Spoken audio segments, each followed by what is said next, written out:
Political animals.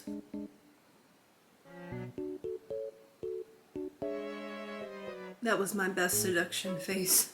Is that the way seduction works? You just raise an eyebrow and wiggle them? I don't know, I didn't go to seduction school.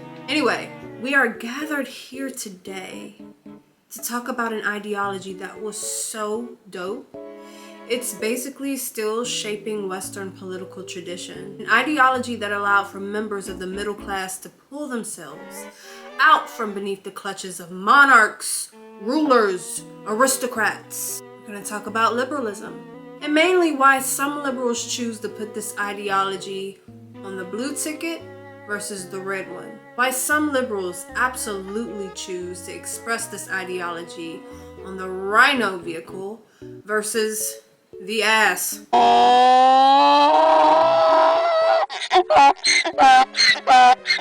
But before we get started, let's make a disclaimer, shall we? The source I'm using today is a source written by Andrew Haywood himself, I believe. I can already hear the pitchforks scraping. I can smell the fire on those torches that some of you guys are lighting for me. Some of you believe that the source I'm going to use here today is just one of those sources I've pulled from my echo chamber to try to serve some narrative. That's imaginary. I went to one of the wokest universities on planet America.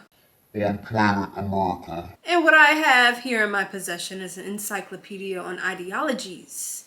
It gives me context, matrices, origins and developments, characterizations, graphs, stuff like that. I'm going to use it here today for obvious reasons. We're going to talk about ideologies, particularly that of liberalism, the positive freedom orientation. Cue the intro music. What you know about my politics? Know about my politics.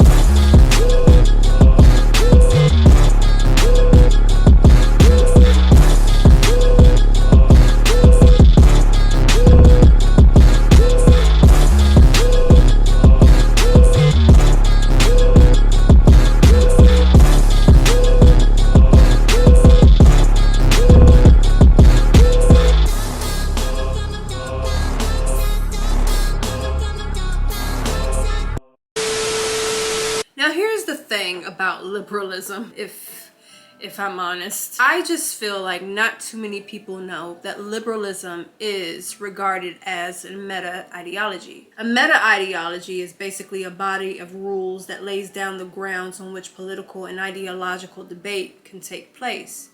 That's what liberalism is. That's what makes it so dope.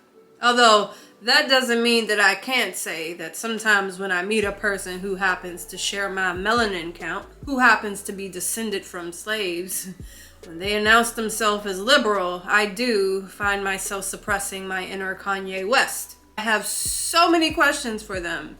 The main one being, how? How, Sway? The word Liber literally refers to a class of freemen who were never serfs or slaves.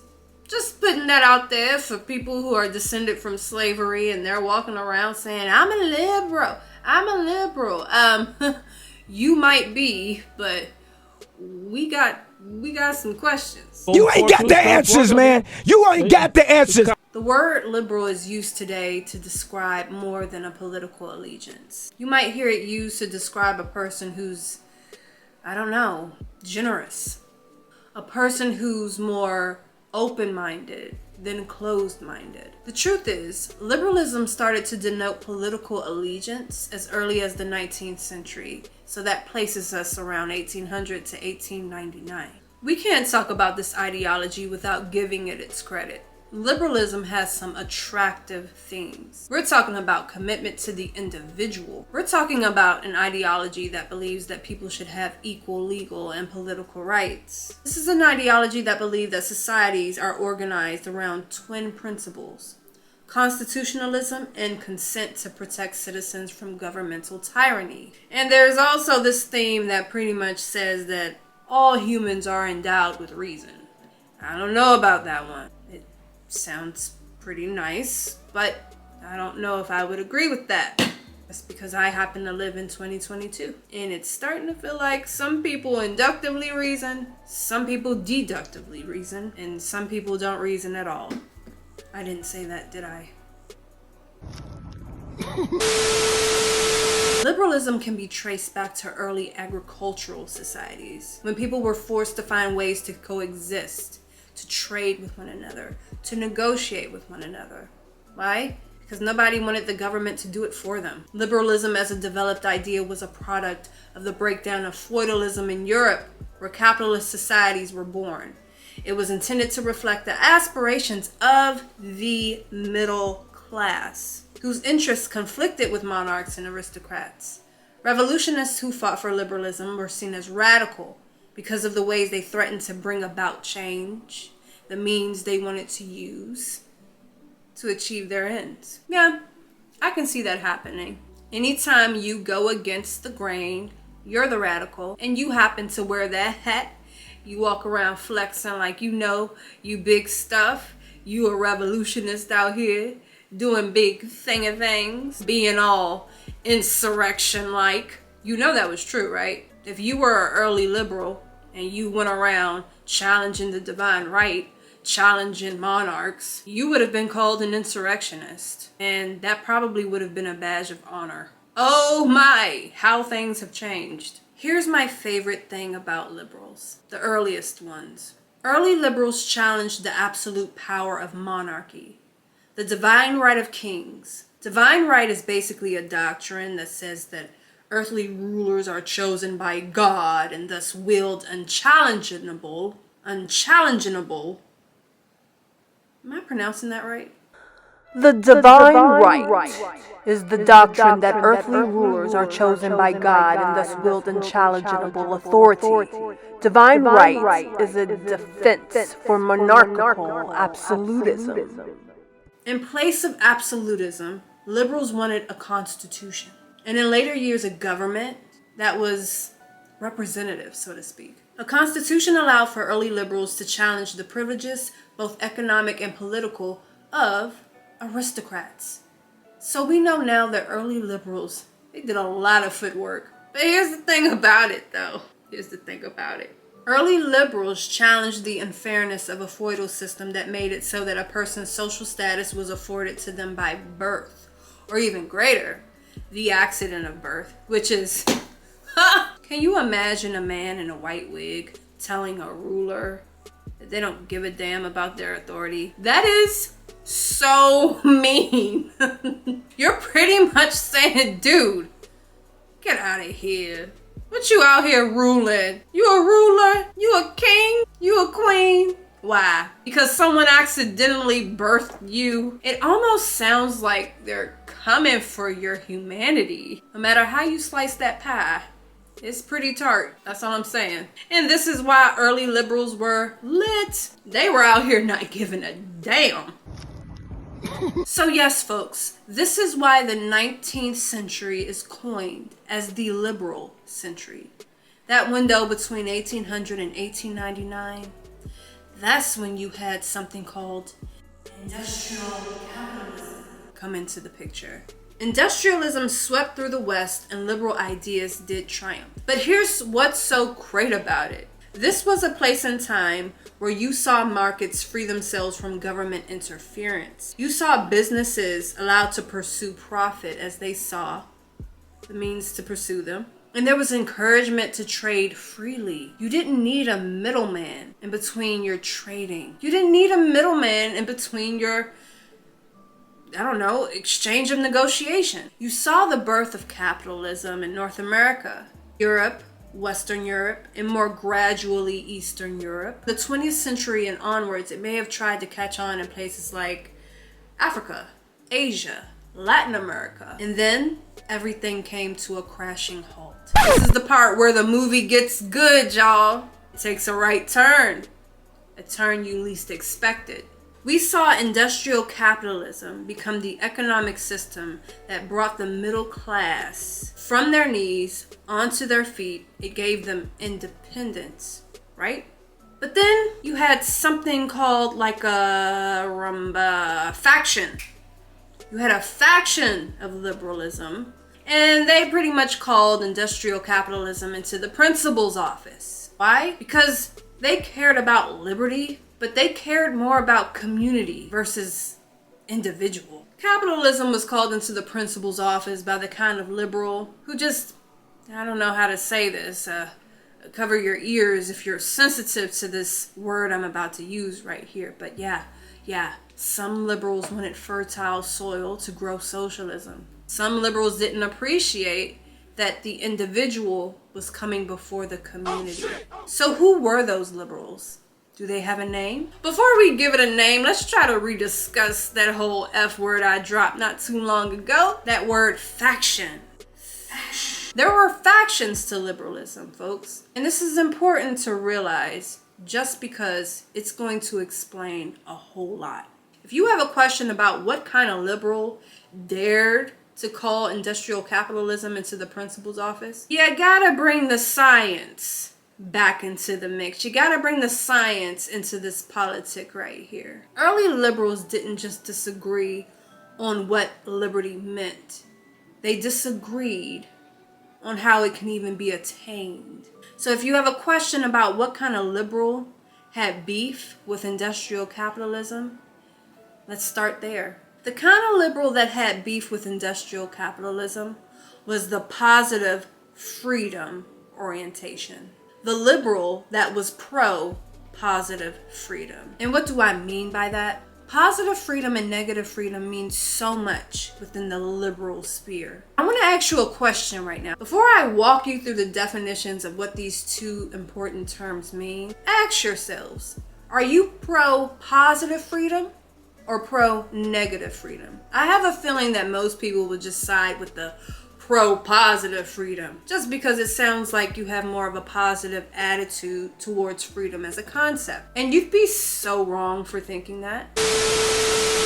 The unrestrained pursuit of profit, as advocated by classical liberals, brought about disparities in poverty. Free markets brought with it a great exposing of the unequal distribution of talents and skills. Industrial capitalism separated the wheat from the chaff. The economic liberty of the talented few was perceived to have come at the expense of all others. This gave rise to a new kind of liberal that believed that human beings are more than self-seeking, self-reliant, utility maximizers. Let's place this in context. After the divine right was challenged, people were liberated and were allowed to think for themselves in personal terms for the first time. It is likely that after feudalism was dismantled, some people knew how to swim, others sunk.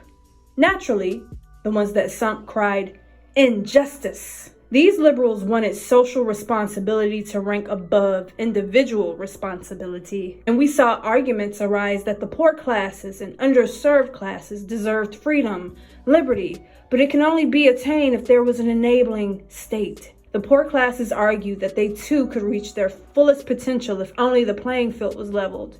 In this video, when I refer to positive freedom, I am referring to an ideologue of today or yesterday who would have endorsed an enabling welfare state or growing the state. This faction of liberalism claimed positive freedom as a bastion of hope for the underserved and the exploited. Today, I will use positive freedom to describe the individual who subscribes to the idea that the state must be enabling for poor people to achieve autonomy, develop their skills, and achieve human excellence at the cost and expense of others. Positive freedom exists in contrast to negative freedom. You're actually pro positive freedom if you want to be free from excessive interference. If you support the individual becoming the master of itself, you're pro positive freedom. But let me tie it all up for you people.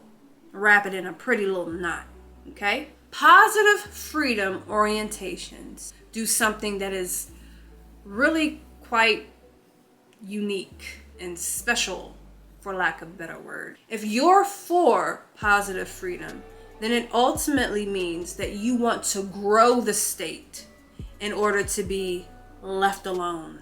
Oh my God! Oh, Let me say that again. You want to grow the state in order to be left alone. I know that sounds crazy to some people because you might ask yourself, isn't that like hiring 50 moms and expecting none of them to give you a curfew? How does that work? here in planet America. Look, it sounds crazy, but take it for what it's worth. Strange things happen. That's the only argument I can give there. But is it starting to make sense now? You have a certain faction of liberalism who wants to grow the state in order to be left alone. And this is how they achieve liberty. So I'm sitting here editing this footage and I'm doing my best to tie all of this stuff together just to make it make sense, because we've already learned so much about early liberals and how they challenged the divine right and the monarchy. And so here's a question that you wouldn't be crazy to ask yourself. Why did early liberals go through all this footwork to get rid of the king or queen or the monarchy? Why did they challenge the divine right if they were going to turn around to invite the state back into their lives? And I don't know why I feel this way, but I feel really anxious and just really curious about how it is that a faction of liberalism can make those many gains and just, let's be honest, put their lives on the line. You know how many people probably died in the pursuit of moving away from the divine right? Like, the fact that there was a faction of liberalism that came and said that, hey, we still want the state involved and we're just going to call them representatives. It just seems like, wow, this is what human nature is capable of. You do all of that to take a million steps backwards. It blows me away. And so I will give positive freedom its credit, though it's for the human becoming the master of itself. It's for you having enough liberty and freedom to do just as you want. Even though it's for, the human to flourish. The positive freedom orientation, they want those things to happen, but the state's gonna have to make it happen for them and with them. They're not doing anything without the state. I don't know. I guess it's probably keeping me up at night just because it's indicative of where we are in 2022. This is how it ties together, folks. And yeah, I'm just now catching my edit, and I'm just wanting to make sure that I make it clear. The positive freedom orientation wants all the things that liberals want. It's very true. They're for human excellence and flourishing. They're for autonomy. But here's the thing. They play the catch and throw game where they give their autonomy first to the state, and then they expect the state to give it back. And when the state doesn't give it back, that's when they have meltdowns. It's weird. Yeah, pretty scary stuff. This is the prime reason why I absolutely cringe and my blood just boils when I hear people just paint liberals with one broad stroke of brush. I'm sorry. Negative freedom orientations are out here existing and y'all not showing them no love. Like, they just out here looking crazy. If you are for negative freedom, then it basically means you are in the negative of the state as much as possible. It means there is an absence of constraints to your individuality and your freedom. It means you're the one not out here growing the state. You might just believe that it's a necessary evil and it should probably just stay far, far away in the land of far, far away. You understand now why liberalism should not be expressed on one ticket? You have to break them into factions, and you have to understand. Some liberals release their liberty to the state for the state to give it back. And other liberals, they don't need to play that game. They're not here for it. So now, I ask you again, which team you got? Are you for positive freedom or negative freedom? Now, if you really, really want to give the positive freedom orientation a name, look no further than your modern liberal. Not to pick on anybody, but this is what the book is saying. I'm just trying to let you know. Don't shoot the messenger, shoot the book. You can characterize modern liberals, can't you? Just look outside your window. And I think things will really start to make sense once we define how modern liberals can be characterized. Here's an idea for you. Modern liberalism is characterized by a belief that the state should play a larger role in helping people help themselves. Amen? May the church say amen. I'm trying to tell y'all, when I turn on my television, I'm lying. I don't own a television. But if I did, and I turned it on, name something within the past month that's absolutely rocked this nation. Something that the Supreme Court might have overturned. Just as an example, your modern liberal, the type that believes that the state should play a larger role in helping people help themselves, this is the liberal that had the biggest problem. Here's an example, right here, of how strongly a positive freedom orientation reacts to the federal government shrinking itself. The ideologues who fall under this umbrella of thought felt betrayed by the Supreme Court's decision because, in accordance to their ideology that they serve, a government is not legitimate if it remains neutral. The modern liberal absolutely must relinquish power to the state. If this were to not happen, it is a direct infringement on their rights. It is a betrayal. The modern liberal and the progressive, they champion bending an infant into the shape of a non-human to justify killing it. And they are generally not interested in states operating as their own countries. They are conditioned by design of the ideology that they serve to help a federal government grow so that that government can write laws that are generally more absolute in nature. So, this is the takeaway. Positive freedom orientations want laws to be written that are laws of the land and country so they can be enforced by a federal or state agency, while negative freedom orientations would rather the federal and state governments shrink themselves, because true autonomy should not merit the approval of a state representative or any authority figure. That's pretty much how that boils down. I just want to break this ideology down to a science for you. It is a meta-ideology, but there are factions. And when it comes to the positive freedom orientation, you absolutely must believe that the state needs to be present, positive in your life. I hope this is all just coming together like a beautiful, delicious gumbo. You see the differences between these political animals, these social creatures called humans? Liberalism, factions. Never forget it.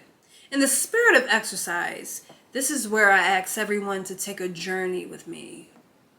Let's identify as modern liberals so we can try to defend growing the state. I don't know. It might be a little difficult because you might need to be on mushrooms. This is me putting on my thinking cap. If I were a modern liberal, how could I defend growing the state?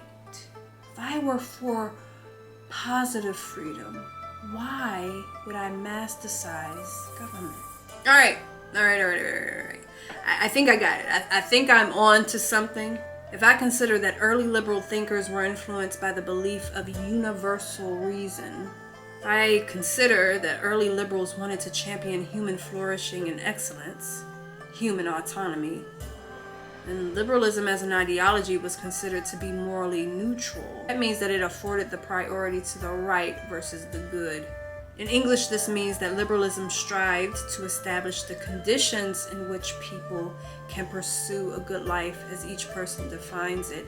It was not put into place to describe what good was.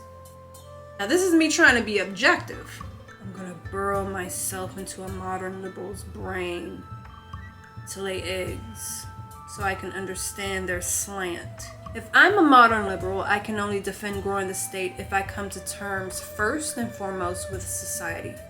If I see society as a collection of individuals who are each seeking their own ends, who each use their human autonomy to decide the best means for those ends, that is atomism, right? So is atomism synonymous with extreme individuality? If so, could extreme individuality merit excessive paternalism? That's a fair question that the modern liberal may have already considered, because if we are dealing with individuals with no shared moral fabric, no shared common morals, ethics, if some people believe it is good to sleep with 9-year-old little girls while other members of society do not, we've got problems. Extreme individuality becomes so egotistical, self-seeking, and so self-reliant that society eventually corrodes. That's inevitable. And I think we owe it to ourselves to ponder, if that happens, does society even exist? Just because if you have an island of people, walking pieces of matter, operating on their own impulses, then an argument can be made that the more our census grows, the smaller society becomes. The more our census grows, the smaller society becomes. So could the Positive Freedom Clan want excessive paternalism because they've already thought about these things? Are they growing the state for the greater good, for safety? Are they adversaries of possessive individualism? Which basically means that the individual is the proprietor of his or her own capacities, owing nothing to society for them. Because in a society that is essentially no more, possessive individualism must be tempered by a sense of social responsibility. Woo! That might speak to those liberals who had a problem with industrial capitalism. Okay. I might be onto something here. There needs to be a responsibility for those who cannot look after themselves, according to the modern liberal. I don't know though. It's kind of hard to give it to the modern liberal. This is kind of hard to defend, and I'll share why. This faction of liberalism is supposed to be rooted in reason, like all the other factions of liberalism. But to temper the problem of a corroding society is to first admit that a corroding society is, in fact, a symptom of something. What? Policies? Yeah. Policies that allow something. Because if your principles lead you to endorse policies that accelerate extreme individuality, while you embrace diversity at the cost of putting the principle before the risk of blending incompatible ideologies together, then virtues and principles are ranked higher than risks and consequences. I guess I'm trying to say that the modern liberal takes the moral high ground when they seek to watch out for the little guy, but the policies they endorse and the means they use to achieve their ends. It seems like this is the faction of liberalism that does something really unique and chaotic and just reckless, right? They vote for chaos and then they commission for the state to come in and fix it.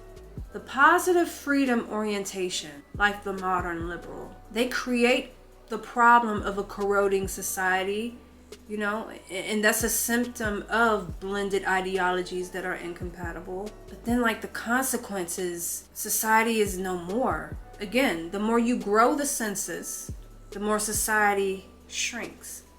It ebbs. Yes, this is the equivalent of creating your own storm. Woo! Y'all picked the wrong day to stop smoking mushrooms, didn't you? That was a ride. Yeah, I can't defend growing the state. Sorry, I can't. I'd have to be on mushrooms to do that. My bad, y'all. You lose. This is the part where we go over what we've learned and discovered so far. Positive freedom is self-mastery or self-realization. It's the achievement of autonomy or the development of human capacity. Now, those things sound insanely attractive. However, what this definition leaves out is that the state is the one who's going to help a person achieve human excellence. The state is the one who's going to help a human become the master of itself. Guess what?